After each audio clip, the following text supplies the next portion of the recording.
কিভাবে নিজের Telegram account link copy করবেন সেটা আমি দেখাচ্ছি। তার আগে অবশ্যই আপনার টেলিগ্রাম অ্যাপ ইনস্টল করা থাকতে হবে, এবং একটি অ্যাকাউন্ট থাকতে হবে। আর অ্যাকাউন্ট না থাকলে নতুন করে অ্যাকাউন্ট খুলতে হবে।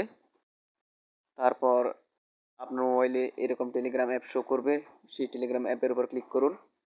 দেখতে পাচ্ছেন ক্লিক করার পর এরকম একটা ইন্টারফেস চলে এসেছে। তারপর উপরে বাম দিকে দেখতে পাচ্ছেন কর্নারে 3 লাইন, 3 লাইনের একটা চিহ্ন শো করছে, ওই চিহ্নতে ক্লিক করুন। এই 3 লাইনে ক্লিক করার পর আরেকটি ইন্টারফেস চলে আসবে। হ্যাঁ, দেখতে পাচ্ছেন আরেকটি ইন্টারফেস চলে এসেছে। সেটাতে সেটিংস নামে একটা অপশন শো করছে, সেটিংস অপশনে ক্লিক করুন। সেটিংস অপশনে ক্লিক করার পর দেখতে পাবেন যে আরেকটি ইন্টারফেস চলে আসবে। হ্যাঁ, দেখতে পাচ্ছেন আরেকটি ইন্টারফেস চলে এসেছে। সেইখানে একটা ইউজার নেম শো করছে, সেই ইউজার নেমটা আমি আগে দিয়ে রেখেছিলাম।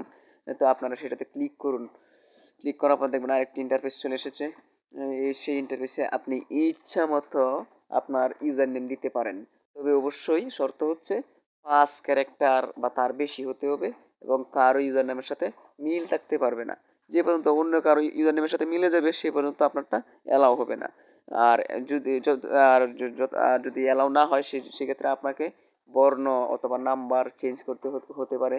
সেই জন্য চেঞ্জ করার পর দেখবেন গ্রিন সিগন্যাল আসবে। গ্রিন সিগন্যাল আসার পর দেখবেন উপরে উম, উপরে একটা টিক চিহ্ন এসেছে, সেটাতে ক্লিক করবেন। ক্লিক করার পর দেখবেন যে আরেকটা নতুন ইন্টারফেস আসবে। সেই ইন্টারফেসে যে চাপ দিয়ে ধরে রাখবেন, এই এসেছে সেটাতে চাপ দিয়ে ইউজার নেমের উপর চাপ দিয়ে ধরে রাখবেন। দেখবেন যে আপনার ইউজার নেম কপি হয়ে যাবে, অটো কপি হয়ে যাবে। হ্যাঁ, কপি হয়ে গেছে, অলরেডি শো করছে। তো এটা আপনি আপনার এই ইউটিউব লিঙ্কে অথবা ফেসবুকে, মেসেঞ্জারে, হোয়াটসঅ্যাপে যে কাউকে দিতে পারেন। শুধুমাত্র ওই চ্যাট বক্সে গিয়ে চেপে ধরে পেস্ট করে সেন্ড করে দিবেন। এরপরে সমস্যা হলে আমাকে কমেন্ট বক্সে জানান, আমি সমাধান